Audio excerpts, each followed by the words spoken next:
Talking of literacy and non-formal education, the second thing to look at, which is important, is the policy context in which we will discuss historical roots and current policies. یعنی historical roots کیا تھیں اور آج کی policy جو ہے وہ کیا ہے.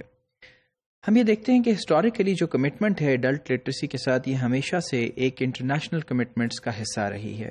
جس طرح کہ انٹرنیشنل سیناریو کے اندر اسے امپورٹنٹ سمجھا جاتا ہے، ویسے ہی پاکستان کے اندر بھی اس کو ترجیح دی گئی.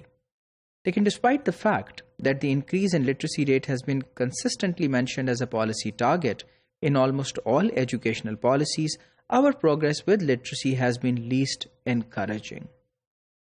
باوجود اس کے کہ یہ ایک پرائورٹی تھا سب پالیسیز کے اندر، لیکن ہماری جو ڈیولپمنٹ اور پروگرس رہی وہ انکریجنگ نہیں رہی اس ایریا کے اندر.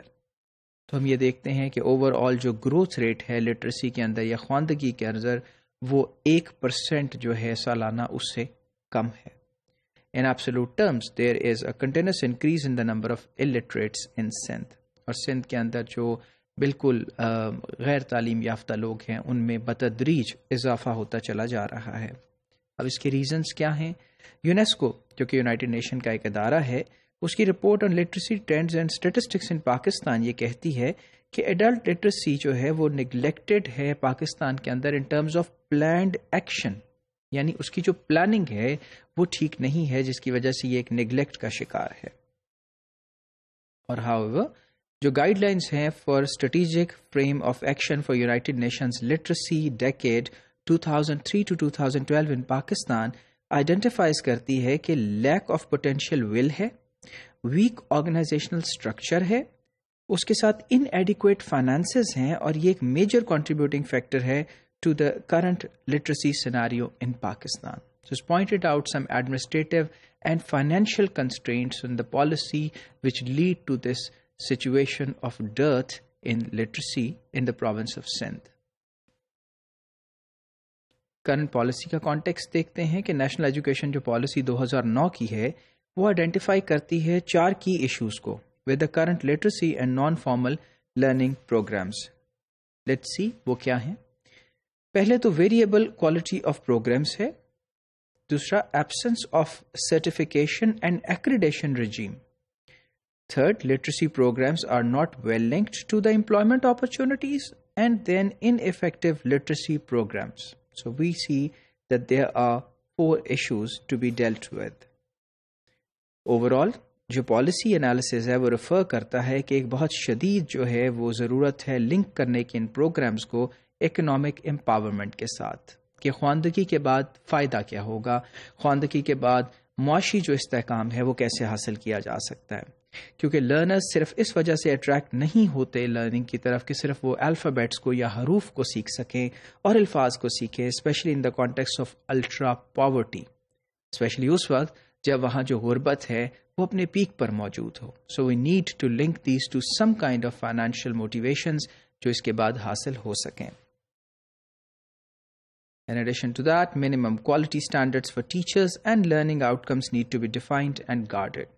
So as with every program, what is needed is the human resource and a good human resource. اسی کی ضرورت ہمیں یہاں بھی نظر آتی ہے کہ جو ٹیچرز ہیں وہ بہترین طریقے سے ٹرینڈ ہوئے ہونے چاہیے. نیشنل ایجوکیشن پالیسی 2009 جو ہے وہ ایمفسائز کرتی ہے on scaling up the NFE program by improving quality of these programs through more financial allocations, management development, accreditation of institutions involved in NFE, teachers training and career laddering. So we see all of these aspects are very important if we want to improve the NFE programs. The non-formal basic education, NFBE, is by and large scale practice as an alternative to formal schooling for the children who either do not have access to the formal school or have passed the admission age. اس کی ایک بڑی وجہ یہ ہے کہ ایک alternative ہے رسمی تعلیم کے لیے ان بچوں کے لیے جو اسکول نہیں جا پائے یا جن کی عمر گزر چکی ہے.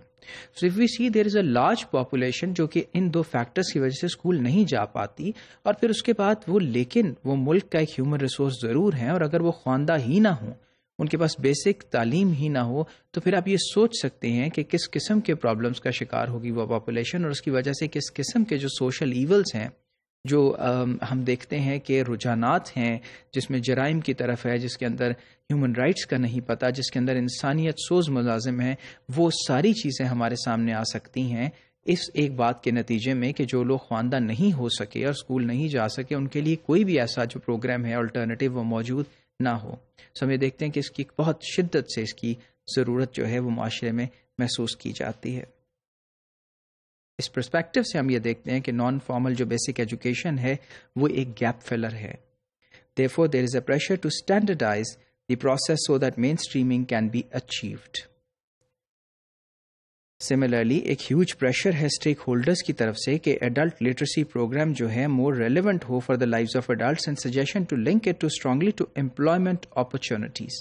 جو اسٹیک ہولڈرز ہیں جس کے اندر ہم یہ دیکھتے ہیں کہ سول سوسائٹی ہے، آرگنائزیشنس ہے اور انٹرنیشنل ڈیولپمنٹ آرگنائزیشنس ہیں، ان کا بھی اس بات پہ اصرار ہے کہ آپ لٹریسی پروگرامز کو کسی نہ کسی طرح امپلائمنٹ اپرچونیٹیز کے ساتھ لنک کریں تاکہ ان کی جو بہتری ہے، ان سے جو ترقی یا ڈیولپمنٹ مقصود ہے، اسے کسی طرح حاصل کیا جانا چاہیے.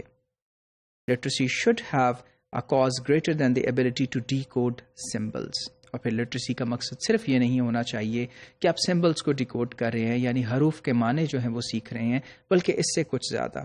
اور وہ زیادہ یہ ہے کہ لٹریسی لوگوں کی جو زندگیاں ہیں ان کو امپروومنٹ دے سکے.